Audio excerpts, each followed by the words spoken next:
अब जैसे for example सारे लोग एक तो कॉपी और पेन लेकर के बैठे, ठीक है, क्योंकि ये पूरा न्यूमेरिकल है। अब आपका राउथ हर्विट्ज क्राइटेरिया इसको हम बोलते हैं, ये आपको सिस्टम की स्टेबिलिटी के बारे में बताएगा। एक एग्जांपल आपको दिया है, G S is equals to C upon A S plus B, जहाँ पर ए की वैल्यू 1 है, बी की वैल्यू 3 है, सी की वैल्यू 10 है।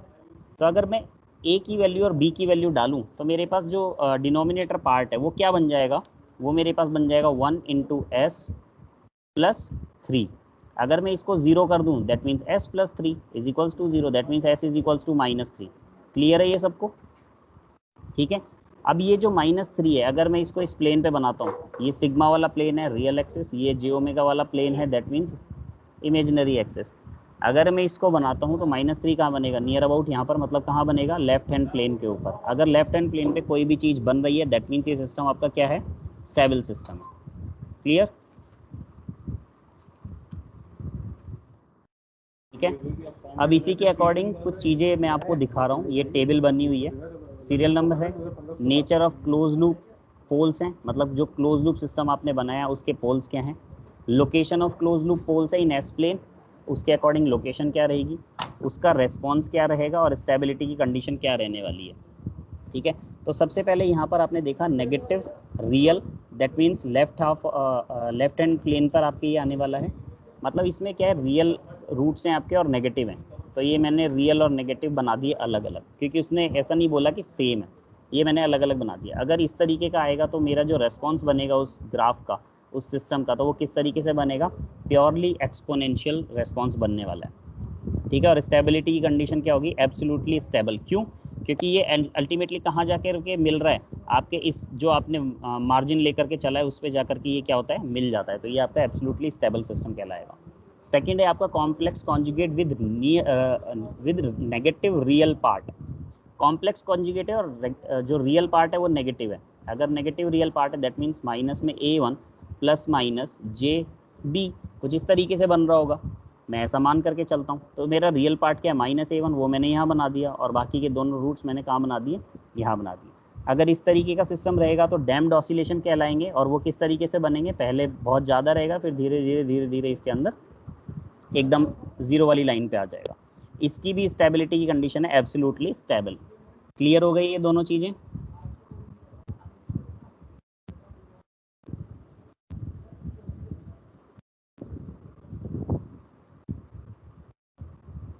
ये दोनों चीज़ें क्लियर हैं आपको? Yes sir. थर्ड है सर कुछ आपका, स्टूडेंट्स वेट कर रहे हैं। कर दिया यार एडमिट, स्क्रीन तो आपको भी दिख रही है ना, देखो सारे एडमिटेड हैं। ठीक है। ओके। वैसे टाइम से आ जाएं तो बेटर है। उसके बाद थर्ड ऑप्शन है आपका रियल पॉजिटिव। रियल है और पॉजिटिव है, मतलब यहाँ बनेगा, अगर इस तरीके का बनेगा तो एक्सपोनेंशियल बनेगा, लेकिन इंक्रीजिंग में बनेगा। ठीक है। कहाँ जाता हुआ, इन्फिनिटी की तरफ जाता हुआ। पहले ही बता दिया, जो राइट हैंड साइड पे जितने भी पोल्स आएंगे वो कुछ अनस्टेबल कंडीशन में जाएंगे, तो ये सिस्टम क्या हो गया हमारा, अनस्टेबल हो गया। सेकेंड ऑप्शन है आपका कॉम्प्लेक्स कॉन्जुगेट है, लेकिन जो रियल पार्ट है वो पॉजिटिव है, तो ये आपका रियल पार्ट पॉजिटिव हो गया। ठीक है। कॉम्प्लेक्स कॉन्जुगेट है तो इस तरीके से ये ग्राफ बढ़ता बढ़ता बढ़ता बढ़ता कहाँ जाएगा, वापस इन्फिनिटी पे, ये सिस्टम भी आपका अनस्टेबल हो जाएगा। थर्ड कंडीशन पहले भी बता चुका हूँ, दोबारा बता देता हूँ, non repeated pair on the imaginary axis. Imaginary axis पे है और रिपीटेटेड नहीं है, तो एक ऊपर एक नीचे बना दिया, इस तरीके को मैं बोलता हूँ मार्जिनली स्टेबल, जो एक मार्जिन के अंदर चल रहा है। ठीक है। मार्जिनली स्टेबल या फिर क्रिटिकली स्टेबल ये सिस्टम कहलाएगा। यहाँ पे किसी को कोई डाउट? No sir. आगे नो चलें। सर। Yes sir.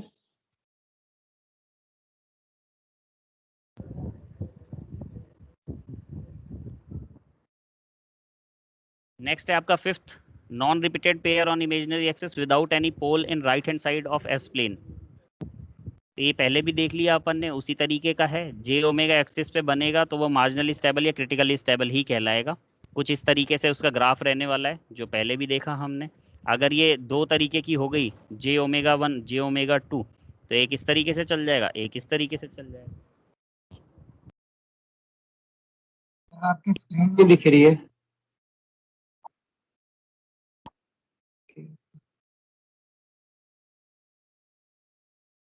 अभी देखिए।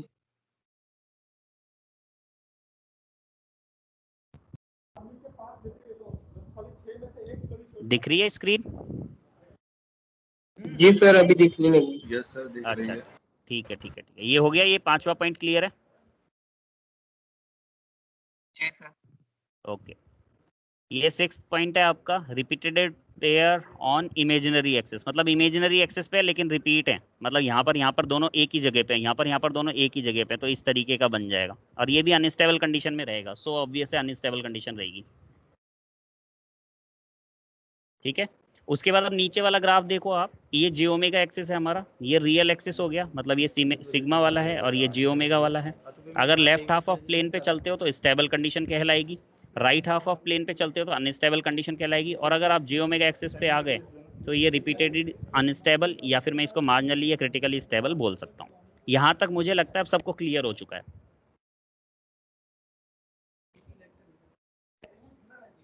सर एक बार फर्स्ट और सेकंड कंडीशन बता दीजिए। ये वाली, हाँ सर ये वाली। अगर आपके रूट्स रियल और नेगेटिव हैं, मतलब ये नेगेटिव है और रियल कंडीशन मतलब इस सिग्मा एक्सिस पे हैं, तो ये एक्सपोनेंशियल में चलेगा और यहाँ पर जाकर के टच हो जाएगा, एब्सोल्युटली स्टेबल इसकी कंडीशन कहलाएगी। सेकंड है complex conjugate with negative real part, मतलब रियल पार्ट जो है उसका नेगेटिव है ये कॉम्प्लेक्स कॉन्जुगेट। ठीक है, तो ये किस तरीके से हो जाएगा, इस तरीके से, एब्सोल्युटली स्टेबल होगा ये भी। क्लियर हो गया? सर 6 वाला है वो मार्जिनली स्टेबल होगा ना? दोनों कंडीशन में मार्जिनली या क्रिटिकली, ये देखिए ये लिख रहा है मार्जिनली और क्रिटिकली। सर मार्जिनली बोलो या क्रिटिकली बोलो, बात तो एक ही है ना? एक ही बात है, एक ही बात है। मार्जिनली मतलब एक मार्जिन के अंदर, जैसे ये वाला और ये वाला मार्जिन है ना, इसके अंदर चल रहा है। Yes sir. ठीक है, और इसमें जीटा की जो वैल्यू होती है वो 1 होती है, सबकी जीटा की वैल्यू अपन कर चुके हैं पहले। कॉम्प्लेक्स कॉन्जुगेट में क्या होती है, क्रिटिकली में क्या होती है, सब कर चुके हैं। ठीक है, ये हो गया। अब ये वही बता रखा है, अगर आपके रूट्स LHS, लास्ट वाला बता दीजिए। ये वाला? हाँ सर। बेटा अगर रिपीटेड पेयर जे ओमेगा एक्सिस पे आ रहे हैं, लाइक मैं बोल रहा हूँ माइनस में 2 आयोटा प्लस माइनस 2 आयोटा, ये भी आ रहा है और प्लस माइनस 2 आयोटा ये भी आ रहा है, तो दोनों रिपीट ही तो हैं, तो ये तो हो गया आपका +2 आयोटा 2 बार, ये हो गया -2 आयोटा 2 बार, तो इस तरीके का कुछ इस तरीके का चलेगा, अनस्टेबल कंडीशन में जाएगा। ठीक है, आपको बस इतना ध्यान रखना है, अगर आपके राइट हैंड साइड पे कोई भी पोल आ गया तो अनस्टेबल कंडीशन है, लेफ्ट हैंड साइड पे कोई प्लेन आ गया स्टेबल कंडीशन है, जे ओमेगा एक्सिस पे कोई पोल आ गया तो आपके मार्जिनल स्टेबल कंडीशन हो गई। इतना सा ध्यान रखना है। दोनों सेम रूट्स हैं। कौन से सर इसमें दोनों जे ओमेगा 2 बार आ रहा है तो इसके अंदर मार्जिनली तो होना चाहिए ना। हाँ मार्जिनली तो है। आपने अनस्टेबल बताया, अनस्टेबल तो उस पे होता है जब राइट हैंड साइड पे होता है तो। लेकिन ये रिपीट कर रहे हैं ना, अगर रिपीट करेंगे तो अनस्टेबल में चला जाएगा। अगर सिंगल पोल आएगा, यही तो मैंने दोनों का डिफरेंस दिखाया है आपको, 5th और 6th पॉइंट में यही तो डिफरेंस है। उसमें सिंगल पोल थे, इसमें डबल पोल है। ये देखो, ये जे ओमेगा एक्सिस मतलब J1 J2 अलग अलग है, इसमें भी देखो अलग अलग पॉइंट है, लेकिन जो ये नेक्स्ट वाला है ना, इसमें ये अलग अलग पॉइंट नहीं है, ये सेम पॉइंट है। ठीक है, अब क्लियर? तो राइट हैंड साइड में वो चला जाएगा ये अगर डबल तो आ ये जाएंगे। एग्जैक्टली, तो इसको हम अनस्टेबल कंडीशन बोलेंगे। ओवरलैप नहीं करेंगे मतलब ये। हाँ जी। ठीक है सर। उसके बाद वही बताया जो मैंने अभी तक बता दिया आपको, लेफ्ट हैंड साइड पे है बाउंडेड सिस्टम रहेगा। ठीक है, रेस्पॉन्स आपका बाउंडेड है, नेगेटिव रियल पार्ट्स होंगे। रूट्स अगर आपके राइट हैंड साइड पे पॉजिटिव रूट्स हैं, अनबाउंडेड सिस्टम अनस्टेबल में चला जाएगा। इनको पढ़ लेना, वही सारे पॉइंट्स हैं जो अभी मैं अपन ने पढ़ लिए हैं। अपन आगे चलते हैं क्योंकि न्यूमेरिकल्स भी करने हैं। ठीक है, अब राउथ हर्विट्ज क्राइटेरिया की बात करते हैं। ये मेथड है आपका सिस्टम को फाइंड आउट सिस्टम की स्टेबिलिटी को फाइंड आउट करने का। क्या बताता है ये बताता है कि आपका सिस्टम जो है स्टेबल है या अनस्टेबल कंडीशन में या मार्जिनली स्टेबल, ये 3 तरह की कंडीशन आपको बता देता है। ठीक है, इसमें पता कैसे चलता है, जो आपके रूट्स है ना कैरेक्टरिस्टिक इक्वेशन के, उसके ये देखना है उसका पॉजिटिव रियल पार्ट जो है वो, मतलब जो फर्स्ट कॉलम है। अभी अपन राउथ हर्विट्ज क्राइटेरिया बनाएंगे कुछ इस तरीके से, उसमें यहाँ पे अपन वैल्यूज डालेंगे। ठीक है, यहाँ पे अपन लाइक वैल्यूज डालेंगे, तो इसका फर्स्ट कॉलम कौन सा हुआ, ये वाला अगर ये फर्स्ट कॉलम के सारे पोल्स या सारी वैल्यूज पॉजिटिव रही, सारी वैल्यूज क्या रही, पॉजिटिव रही, तो आप बोलेंगे कि मेरे जितने भी पोल्स हैं वो सारे के सारे कहाँ हैं, लेफ्ट हैंड साइड पे हैं। कहाँ पर है, लेफ्ट हैंड साइड पे, क्योंकि मेरा सिस्टम स्टेबल कंडीशन में कहलाएगा। अगर एक बार भी साइन चेंज हो गया, लाइक ये प्लस है, ये माइनस है और ये प्लस है, ठीक है, तो इसमें क्या हुआ, प्लस से माइनस बना है, फिर माइनस से प्लस बना है, तो मैं बोलूंगा इसमें 2 बार साइन चेंज हुए हैं। कितनी बार हुए हैं, 2 बार। समझ में आ रही है ये चीज, ये चीज समझ में आई? एक बार फिर से बता दीजिए। देखो फिर से समझो, जो इस राउथ हर्विट्ज क्राइटेरिया स्टेबिलिटी होती है उसमें अपन ऐसे एक टेबल बनाएंगे। क्यों कर रहे हैं, क्योंकि अपन 2 रूट 3 रूट आराम से निकाल सकते हैं। मतलब कैरेक्टरिस्टिक इक्वेशन होती है एस स्क्वायर वाली या एस क्यूब वाली या S4 तक भी निकाल लोगे, लेकिन अगर एस की पावर 6 आ गई तो आप रूट्स कैसे निकालोगे, नहीं निकाल पाओगे। तो उसमें सपोज आपने वैल्यू डाली, ये टेबल बनाई, यहाँ पर ऐसी ऐसी वैल्यूज आप डाल रहे हो, ये वैल्यूज हैं जो मैं लाइंस खींच रहा हूँ, ये वैल्यूज हैं, ठीक है। सपोज यहाँ पर आपने वैल्यूज डाली। अब ये जो फर्स्ट कॉलम है, अगर इस फर्स्ट कॉलम के हर एलिमेंट की वैल्यू प्लस है, पॉजिटिव है, तो आप बोलेंगे आपके जितने भी रूट्स थे ये सारे के सारे रूट्स कहाँ लाई कर रहे हैं, लेफ्ट हैंड साइड पे लाई कर रहे हैं, मतलब आपका सिस्टम स्टेबल कंडीशन में है। सपोज अगर पहला प्लस था, दूसरा प्लस था, तीसरा माइनस था, चौथा प्लस था और पांचवा भी प्लस था, तो प्लस से प्लस कोई दिक्कत नहीं है, प्लस से माइनस एक बार चेंज हो गया, माइनस से प्लस एक बार फिर चेंज हो गया, प्लस से प्लस कोई दिक्कत नहीं। तो इस पूरे में कितनी बार चेंज हुए, 2 बार। कितनी बार चेंज हुआ, 2 बार। तो आपके 2 रूट कहाँ आ जाएंगे, राइट हैंड साइड पे आ जाएंगे। मतलब फर्स्ट कॉलम के जितने भी साइन चेंजेस हैं, दैट मींस कि उतने रूट्स आपके कहाँ चले गए, राइट हैंड साइड पे। ये चीज क्लियर हो गई? अगर नहीं हुई तो अभी न्यूमेरिकल कर रहे हैं, देखो उसमें समझ में आ जाएगा। आगे चलूं? Yes sir. है ना, अभी न्यूमेरिकल कर रहे हैं, उसमें भी आ जाएगा समझ में। लाइक अब राउथ हर्विट्ज क्राइटेरिया के बारे में बात करें, ये वही बता रहा है राइट हैंड साइड पे कैसे चलता है, लेफ्ट हैंड साइड पे कैसे चलता है, ठीक है। और इसमें सबसे इम्पोर्टेंट ध्यान ये है कि ये सिर्फ इतना बताता है कि आपके कितने रूट राइट हैंड साइड पे हैं, कितने रूट लेफ्ट हैंड साइड पे हैं और कितने रूट जे ओमेगा एक्सिस पे हैं। राउथ हर्विट्ज क्राइटेरिया कभी भी ये नहीं बताएगा कि आपके रूट की एग्जैक्ट लोकेशन कहाँ है। ये ध्यान रखना, बहुत इंपॉर्टेंट चीज बता रहा हूँ, कॉम्पिटिटिव एग्जाम्स में बार बार आता है। राउथ हर्विट्ज क्राइटेरिया रूट की एग्जैक्ट लोकेशन नहीं बताता, ये सिर्फ बताता है कि ये राइट हैंड साइड पे है या लेफ्ट हैंड साइड पे है, ठीक है। यही सारी चीजें इसमें लिखी हुई है यहाँ पे। अब चलते हैं अपन आगे। लाइक ये क्वेश्चन आपको दिया है, NS ऊपर कुछ भी है, नीचे दिया है A4 S की पावर 4, A3 S की पावर 3, A2 S की पावर 2, A1 S और प्लस A0, ठीक है। अगर इसमें मुझे राउथ हर्विट्ज टेबल बनानी होगी, क्या बनानी होगी, राउथ हर्विट्ज टेबल बनानी होगी, तो कुछ इस तरीके की बन के आएगी। मतलब मैं यहाँ लाइन खींचूंगा, यहाँ लाइन खींचूंगा, सबसे पहला रूट क्या है, S4, तो मैं यहाँ पर लिख दूंगा S4, फिर नीचे लिखता जाऊंगा S3 S2 S1 S0, ठीक है। S4 का जो कोफिशिएंट है वो क्या है, A4, फिर एक छोड़ दो, इसको ड्रॉप कर दो S4 के लिए, फिर ले लो S2, S2 का कोफिशिएंट क्या है, A2, फिर इसको ड्रॉप कर दो, फिर लास्ट कोफिशिएंट क्या है, A0। ले लिया यहाँ तक, ठीक है। इसको लेने के बाद अब आपको क्या लेना है, अब जो सेकंड वाली जो लाइन आई आपकी, सेकंड वाली लाइन है आपकी S3 वाली, S3 के लिए यहाँ से चालू करो, A3 उठाओ, A1 उठाओ और लास्ट में क्या है, कुछ भी नहीं, 0, तो A3 A1 और 0, ये 2 लाइनें लिखना आ गई।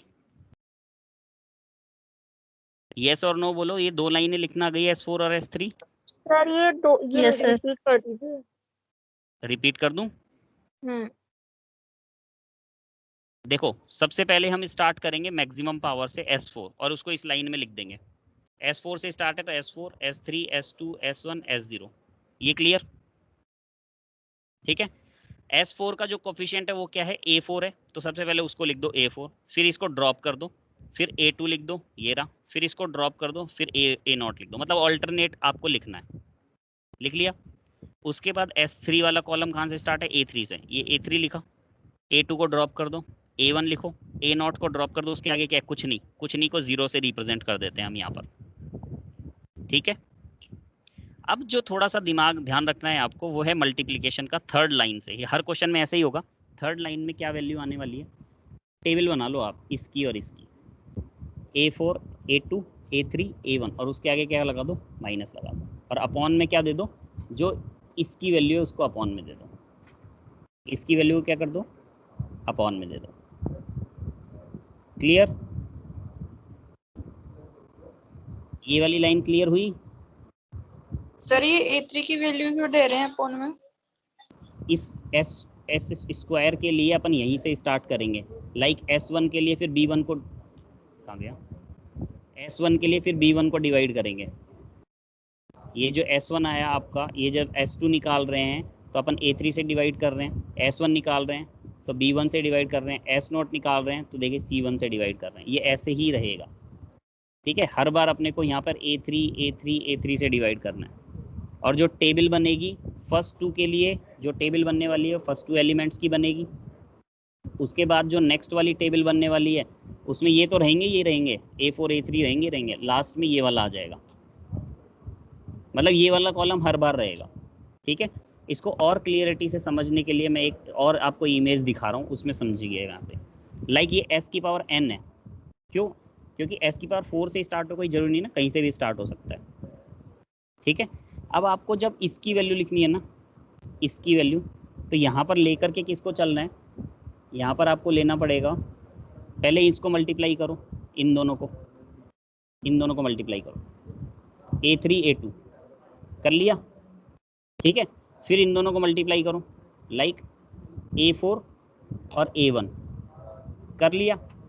उसके नीचे किसका डिवाइड दे दो, A3 का, तो कौन निकल के आएगा, नया वेरिएबल निकल के आएगा। ये तो हुई फर्स्ट वाली, इस वाले एलिमेंट की बात, B1 निकला यहाँ से। अब B2 कैसे निकलेगा, इस A3 को किससे मल्टीप्लाई करो, A0 से, A4 को किससे मल्टीप्लाई करो, 0 से, और अपॉन में कौन दे दो, वापस से A3 दे दो, ठीक है। ये निकल के आ गया। थर्ड एलिमेंट कैसे निकलेगा, फर्स्ट तो लेना ही है, इस A3 को किससे मल्टीप्लाई करोगे, अब इस A3 को किससे मल्टीप्लाई करोगे, अब कुछ है ही नहीं तो 0 से मल्टीप्लाई करोगे। A4 को किससे करोगे, कुछ है ही नहीं तो 0 से मल्टीप्लाई करोगे, अपॉन में कौन आ जाएगा, वापस से A3 आ जाएगा। ये रहा आपका थर्ड एलिमेंट। सिमिलरली जब मैं S1 निकालूंगा, S1, अब आपको किसको लेके चलना है, किसको लेके चलना है, B1 को। B1 को किससे मल्टीप्लाई करोगे, पहले A1 से, ठीक है। फिर A3 को किससे मल्टीप्लाई करोगे, B2 से। ये रहा आपका, इस वाले टेबल में देखो। अब डिवाइडेशन किसका आएगा, इस वाले एलिमेंट का डिवाइडेशन आएगा, पहले A3 का आया था, अब B1 का आएगा। सारी की सारी चीज़ फर्स्ट कॉलम से रिलेट रहेगी, फर्स्ट कॉलम हर बार रहेगा और फर्स्ट कॉलम की ही वैल्यू को हर बार डिवाइड करेंगे।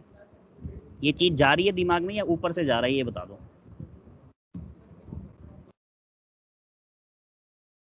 आ रही है सर, आ रही है? एक सेकंड, कुछ लोग और आए हैं, वो भी ऐड कर लूँ। अगर अभी नहीं आ रही, ऐसा लग रहा है कि हवा में जा रहा है, तो एक न्यूमेरिकल करते हैं, आगे समझ में आ जाएगा, ठीक है। न्यूमेरिकल में अच्छे से समझ में आ जाएगा। अब इसमें 3 तरीके के केसेस बनते हैं राउथ हर्विट्ज में, जो अपन आगे करेंगे। वो केस पहला है अगर आपका फर्स्ट कॉलम 0 हो जाए। सेकंड केस है अगर जो 0 है, ठीक है, a 0 in the first column but same some other element of the row containing the 0 in the first column are non zero। मतलब फर्स्ट कॉलम जो था आपका, लाइक ये वाला जो फर्स्ट कॉलम है, ये वाला फर्स्ट कॉलम तो 0 है और ये वाले नॉन ज़ीरो कंडीशन है, ठीक है। इसको सेकंड कंडीशन बोली। थर्ड केस है आपका एंटायर रो 0, मतलब ये भी 0 हो, ये भी 0 हो, ये भी 0 हो। तो इस तरीके की राउथ हर्विट्ज के अंदर अपन चीज़ें पढ़ने वाले हैं। अब वो कैसे कैसे हैं, इसको अपन न्यूमेरिकल से समझते हैं। तो फर्स्ट है आपका no element of the first column is 0। First case तो बहुत ईजी है, लाइक ये आपको कैरेक्टरिस्टिक इक्वेशन दे दी, S³ 6x² 12s और 8। तो इसकी टेबल कैसे बनेगी, यहाँ पर आ जाएगा S³ S² S1 और S की पावर 0, यही था ना। S³ का कोफिशिएंट क्या है, 1, ठीक है। 6 को ड्रॉप कर दिया, फिर क्या लिख दिया, 12, क्लियर है। 8 को ड्रॉप कर दिया। S² का एलिमेंट क्या है, 6 देन 8। S1 कैसे निकलता है, कलर चेंज करता हूँ, पहले इन दोनों को मल्टीप्लाई करो, ठीक है, माइनस इन दोनों को मल्टीप्लाई करो और अपॉन में कौन दे दो, 6। तो ये हो जाएगा 12 × 6 -1 × 8 अपॉन 6। वो कौन एलिमेंट होगा जो यहाँ पर लिखा जाएगा। आ रहा है समझ में, आया समझ में? Yes sir. थोड़ा थोड़ा आया सर, थोड़ा थोड़ा आया, अभी आ जाएगा। ठीक है, ये तो हुआ ये वाला एलिमेंट S1 का फर्स्ट वाला एलिमेंट। अब S1 का सेकंड एलिमेंट कौन रहेगा, ग्रीन कलर से। इसको किससे मल्टीप्लाई करूं, कुछ है ही नहीं तो 0 से, तो ये जाएगा 6 इंटू 0 माइनस 1 इंटू वो भी 0 अपॉन, अपॉन क्या है, अपॉन तो 6 ही रहेगा 6, तो यहाँ पर आने क्या वाला है 0। आया, आया या नहीं है? ठीक है, अब बात करते हैं S नॉट की वैल्यूज की। तो S नॉट में जो ये वैल्यू निकली थी ना, ये वाली, मतलब ये कितना निकला था, ये 12 इंटू 6 72 माइनस 8 अपॉन 6 कितना होता है 72 माइनस 8 अपॉन 6 8 66। अरे अपॉन 6 भी तो है 11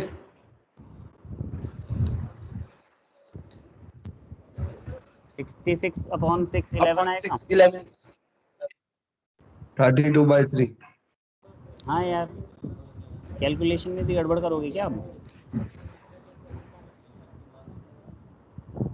64 डिवाइड बाई 6 नियर अबाउट 10.6 आएगा, मतलब प्लस और पॉजिटिव एलिमेंट है ना ये, कुल मिला के बात है, हमको कोई मतलब नहीं कौन सा क्या वैल्यू आ रही है, पॉजिटिव एलिमेंट है।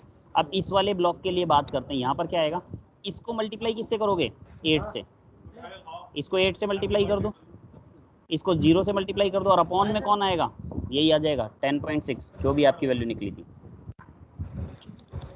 अब मैं आपको इसका आंसर दिखा रहा हूँ कैसे हुआ ये क्वेश्चन। ये बना ली थी आपने, ये 1 था, ये 12 था, ये 0 था, मतलब लिखो तो लिखो, नहीं लिखो तो मत लिखो। ये 6 था, ये 8 था और ये 0 था। ठीक है, कैसे मल्टीप्लाई किया, 12 इंटू 6 किया, माइनस 1 इंटू 8 किया, अपॉन 6 किया, क्या वैल्यू आ गई 64 अपॉन 6, 64 अपॉन 6। आपको इसको सॉल्व करने की भी जरूरत नहीं है, एज इट इज़ रहने दो, क्योंकि हमको सिर्फ ये देखना है कि ये पॉजिटिव एलिमेंट है या नेगेटिव एलिमेंट है। सेकेंड टाइम में आपने क्या किया, इस 6 को 0 से मल्टीप्लाई किया, इस 1 को 0 से मल्टीप्लाई किया, अपॉन में 6 दिया, मतलब 0 ही आ गया, ये वाला एलिमेंट भी 0 ही आएगा।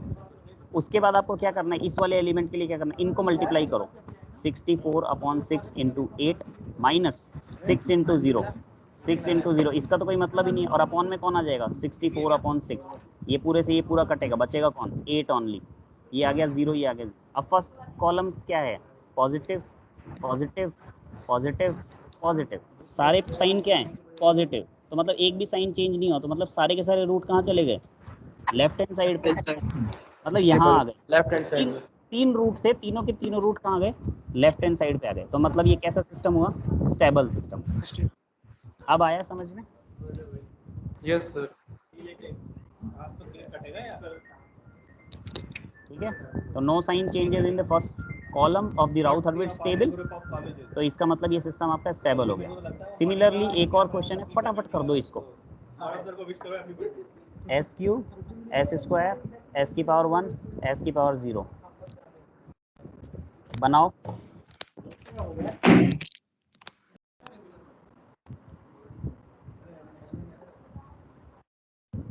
ये 2 लाइन तो ऐसे बनेंगी, तीसरी और चौथी बनाओ फटाफट।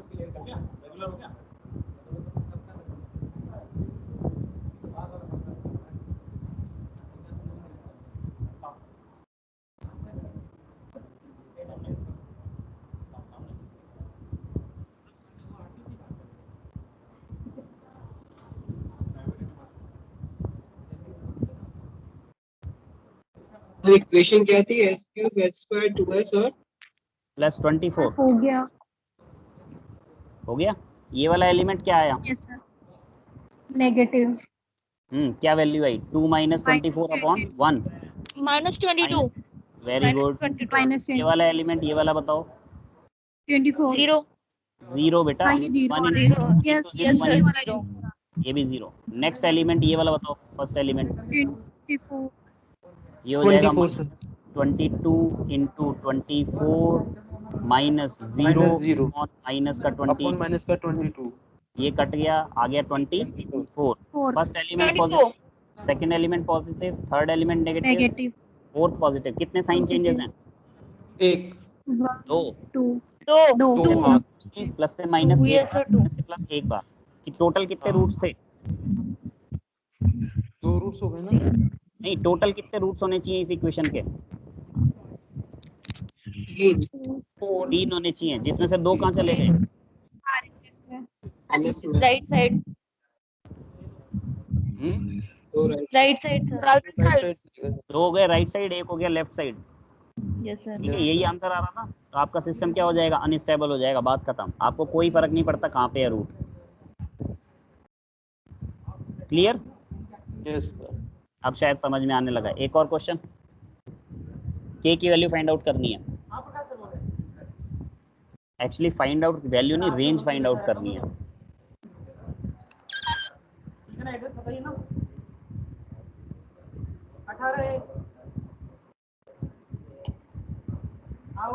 निकालो जब तक आप भी आंसर, मैं भी यहाँ लिखता हूँ। 1 3 K 3 1 0।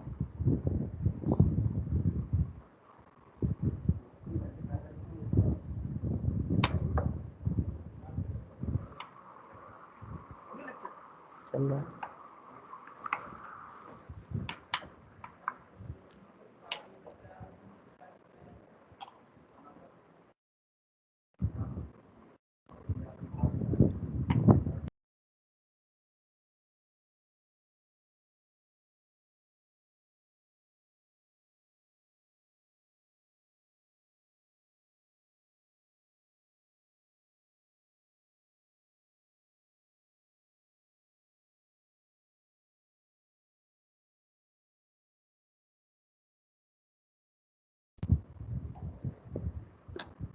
हो गया?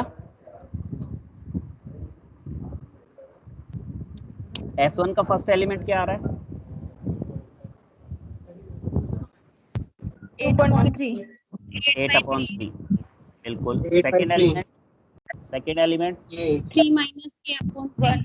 K, sir, K आ रहा है. ओनली के आएगा क्या आ बेटा। रहा है? 3 के माइनस Yes, 0/3 मतलब के आएगा। Third element 0।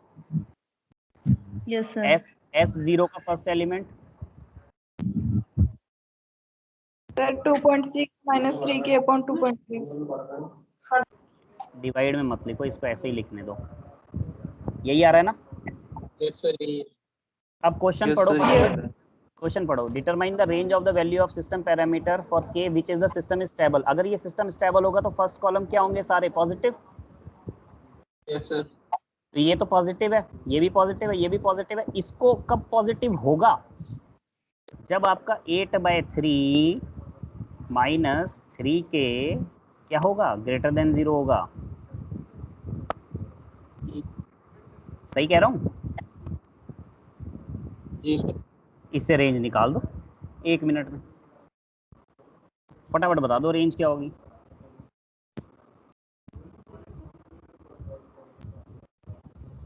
इरेज कर दूं?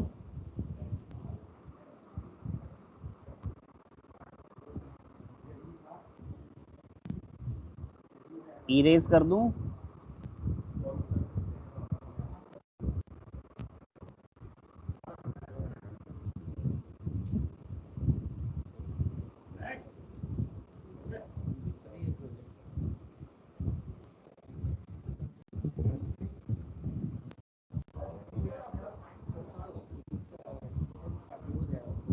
क्या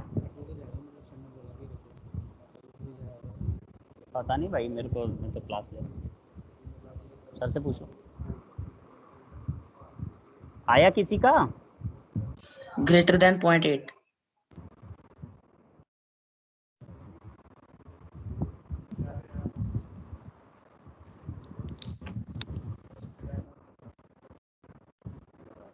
अरे यार ये 1+k था, एक साथ थी ये वैल्यू। ये अपने पास कॉन्फिडेंस है, ठीक है? मैं कहूँ कभी कराना ठीक है ना? मेरी ड्यूटी लगेगी लेकिन अभी अपने बैग में रख जाना। ये 1 प्लस के था, किसी ने 1 प्लस के लेके किया था क्या? मैंने भी ध्यान नहीं दिया। हमने तो अलग अलग करा है। जितना भी एलिमेंट s की पावर 0 से रिलेट करेगा, मतलब जिसमें s का कॉन्फिशिएंट नहीं है, वो आपका ये लास्ट वाला एलिमेंट हो जाएगा।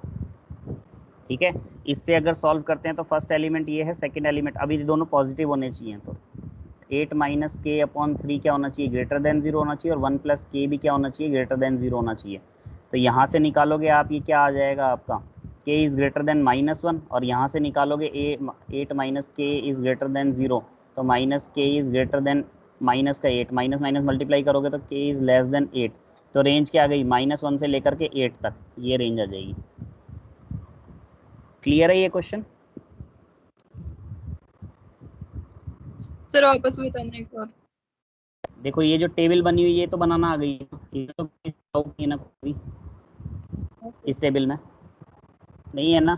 स्टेबल सिस्टम है, अगर सिस्टम स्टेबल है तो सारे पॉजिटिव, तो ये सॉरी फर्स्ट कॉलम के एलिमेंट क्या होने चाहिए, सारे पॉजिटिव होने चाहिए। ये तो पॉजिटिव, ये भी पॉजिटिव है। अब इसमें k की वैल्यू से हमें क्या पता चले क्या है, तो हम बोलेंगे कि 8 माइनस के अपॉन 3 अगर ग्रेटर देन 0 होगा तो ये पॉजिटिव होगा ना। तो मैं बोल सकता हूँ 8 माइनस के इज़ ग्रेटर देन 0, 3 0 में मल्टीप्लाई हो गया। फिर मैं क्या बोल सकता हूँ, माइनस के इज़ ग्रेटर देन माइनस का 8। ठीक है, जब मैं माइनस से मल्टीप्लाई करता हूँ ना, और ये ग्रेटर देन लेस देन वाले सिंबल होते हैं, तो ये कन्वर्ट हो जाते हैं, तो k इज़ लेस देन 8 हो जाएगा आपकी बात, क्योंकि मैंने इसको क्या कर दिया, माइनस से मल्टीप्लाई कर दिया। अब 1 प्लस के की बात करते हैं, तो 1 प्लस के इज़ ग्रेटर देन 0 होगा, then k is greater than क्या हो जाएगा, माइनस की वैल्यू क्या है, -1 से बड़ी है और 8 से छोटी है, तो रेंज क्या हो गई, -1, 8। ये दोनों इंक्लूड नहीं हो रहे तो स्मॉल ब्रैकेट भी यूज कर सकते हो आप। आ गया? Yes sir. ठीक है, बहुत बढ़िया। ये क्वेश्चन है, इसमें देखो पहले ओपन लूप है, पहले आपको इसको क्लोज लूप बनाना पड़ेगा, फिर राउथ हर्विट लगाना पड़ेगा। तो इसका स्क्रीनशॉट खींच लो, मैं क्लास को ओवर कर रहा हूँ, फिर नेक्स्ट क्लास में यहीं से करेंगे। स्क्रीनशॉट ले लो या बना लो फटाफट कॉपी में।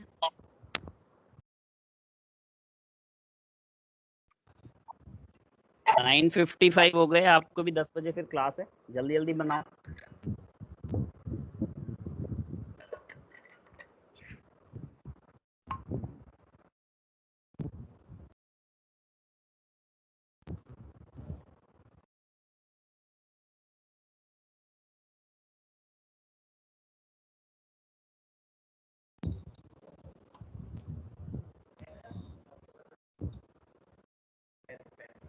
एक ही है यार, हो गया?